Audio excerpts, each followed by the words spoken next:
بناوی خواهی گەورە و میهرەبان بەڕێزان زۆر بەخێر بێن سپاسی ئامادەبوونی هەر هەمووتان دەکەم. جێی شانازی و دەستخۆشیە کە دەبینین پرۆژەیەکی وا بە ستانداردێکی نێودەوڵەتی بە توانایی ئەندازیارانی کوردستانی و کۆمپانیایەکی خۆماڵی جێبەجێ دەکرێت.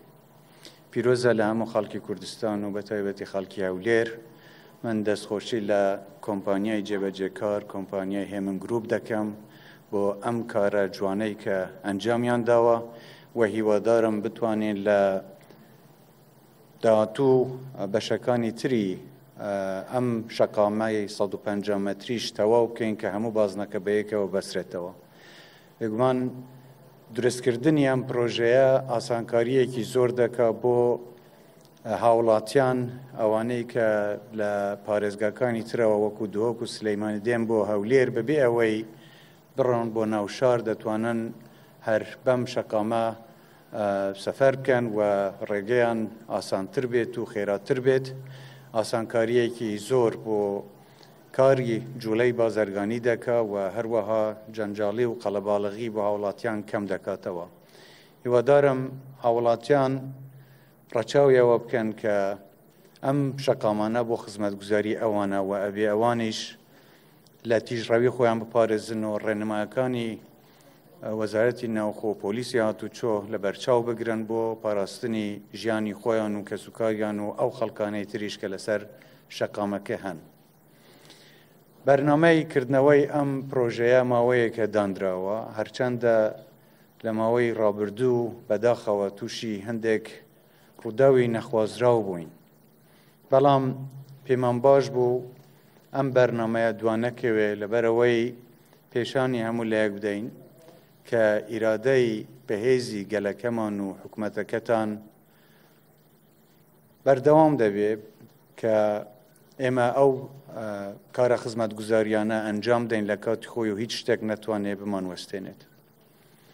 ڕاستە لە زۆر ڕوویەوە هەوڵیەوە دراوە کە ڕێگریمان لێ بکرێ لەوەی کە بەرنامەی حکوومەت جێبەجێ بکەین، کارە خزمەتگوزاریەکان وەکو خۆیان جێبەجێ بکەین. هەندێکی بە ئەنقەز بووە، هەندێکی ڕووداوی نەخوازراو بووە، بەڵام سەرەڕای ئەمە هەمووی ئێمە بەردەوام دەبین لە جێبەجێکردنی بەرنامەی خزمەتگوزاری بۆ هاوڵاتیان و ڕوبەڕووی هەموو قەیرانەکانیش دەبینەوە و پشتمان بە خوای گەورە قایمە و سوپاسی پشتیوانی بەردەوامی خەڵکی هەرێمی کوردستانیش دەکەم لە حکوومەتەکەتان کە بەردەوام ئێوە هاندەر بوون بۆ ئەوەی ئێمە ڕوبەڕووی هەموو ئەو قەیرانانە ببینەوە. بەداخەوە بینیمان لە ماوەی ڕابردوو دیسان کوردستان موشکباران کرا و ڕوبەڕووی هەندێک هێرشی ناڕەوا بووینەتەوە کە بیانۆی جیاجیا دۆزراوەتەوە بۆی پەلەماری خاکی هەرێمی کوردستان بدرێ و پێشێلی سەروەری خاک و نیشتیمانەکەمان بکرێت کە ئەمە بە هیچ شێوەیەک هیچ جۆرە کێشەیەک چارەسەر ناکات و هیوادارین ئەم جۆرە پێشێلکاریانە کۆتاییان پێبێت.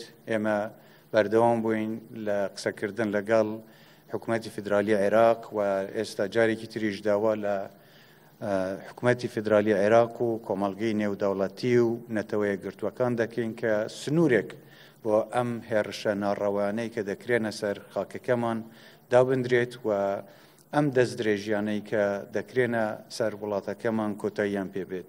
ئێمە بەردەوام دەبین لەوەی کە کارە خزمەتگوزاریەکانی خۆمان ئەنجام بدەین، ئێمە ئەجەندای حکوومەتەکەی خۆمان جێبەجێ دەکەین و دووبارەش هەموو دراوسێ و وڵاتانی دراوسێمان دڵنیا دەکەینەوە کە کوردستان شوێنی سەقامگیریە، کوردستان جێی مەترسی نییە و بە هیچ شێوەیەک ئێمە نامانەوێت سەقامگیری و ئاسایشی هیچ وڵاتێک تێک بچێت و هیوادارین ئەوانش هەر بە هەمان چاو سەیری دۆستایەتی کوردستان بکەنی خەڵکی کوردستان بکەن و پاڵپشت و هاوکارمان بنەوەی بە هاوکاری و پاڵپشتی بەدیدێ بێگومان بە چاوی گومانەوە بەدینایەت.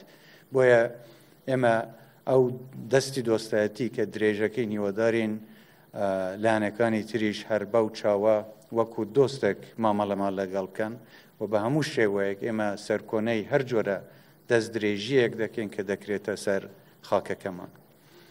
لە لایەکی ترەوە بینیمان کە بەداخەوە دوو ڕووداوی زۆر ناخۆش و دڵتەزیان ڕوویاندا، یەکێک لە سلەیمانی، یەکێک لە ئەولێرەویش بە هۆکاری تەقینەوەی غاز کە ئەمە وای کرد ئێمە چەندین کۆبنەوە بکەین لەگەڵ لایەنە پەیوەنددارەکان و بڕیاری پێویست وەربگرین. من لێرە جارێکی تر سەرخۆشی لە قوربانیانی ئەم دوو کارەساتە دڵتەزێنە دەکەم.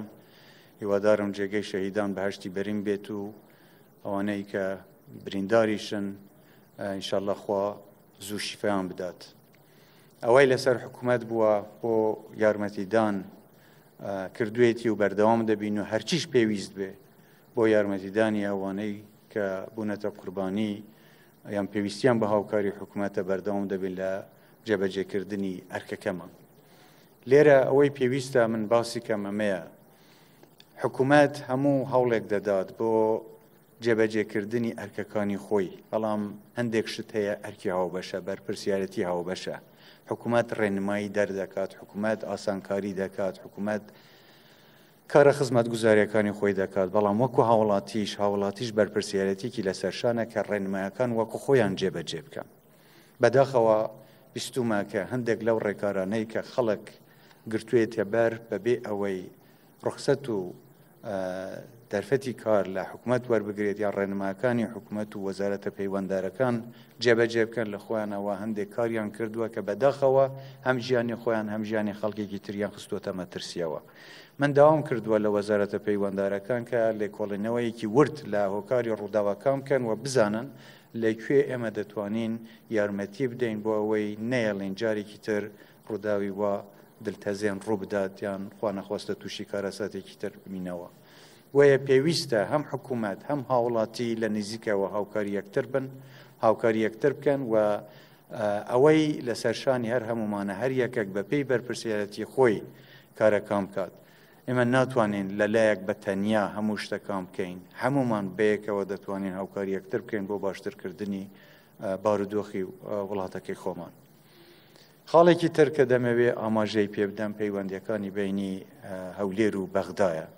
ئێمە دوای ئەوەی کە حکوومەتێکی نوێ پێکاتووە هەموو هەوڵێکمان داوە لەگەڵ حکوومەتی نوێ پەیوەندیەکی پتەوتر و باشتر دروست بکەین و ئێستا پەیوەندیمان لەگەڵ جەنابی سەرۆکوەزیران باشە، لەگەڵ ئەم حکوومەتە لە قۆناغێکداین کە ئامادەکاری دەکەین بۆ جێبەجێکردنی ئەو ڕێککەوتنەی لە نێوانماندا هەیە. ئێمە ڕێککەوتنێکمان هەیە لەگەڵ حکوومەتی ئێستای عێراق بۆ چارەسەرکردنی ئەو کێشانەی بینی بەغدا و هەولێر هەن. هیوادارین لە کاتێکی زوودا شاندەکەی ئێمە سەردانی بەغدا بکات، هەر بۆ زانیاری ئێوار وەکو بیستیشتان.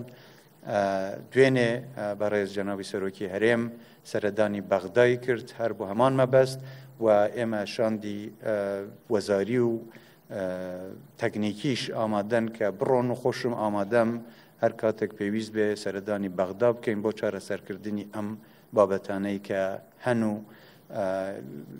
من ئومێدم وایە دەتوانین لە کاتێکی زووشە چارەسەریان بۆ بدۆزینەوە. ئەوەی گرنگە ئەمەیە کە ئەوەی بەیەکەوە دەتوانین بیکەین لەگەڵ حکوومەتی فدرالی بێگومان لە دوورەوە ناتوانین بیکەین یان بە دابڕان لە یەکتر ناتوانین بیکەین.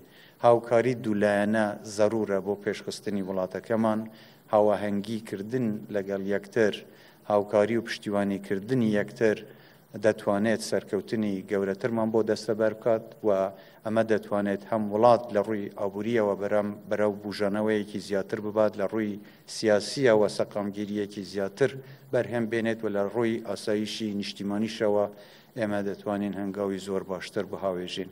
لە کۆتاییدا من جارێکی تر سپاسی هەمووتان دەکەم، سپاسی کۆمپانیای هێمن گروپ دەکەم و ئەم دەستکەوتە گەورەیەش لە هەموو خەڵکی کوردستان و خەڵکی شاری هەولێری خۆشەویست پیرۆز دەکەم. ئینشاءالله هەر سەرکەوتوو بن و کوردستانیشمان هەر ئەوەدان بێت.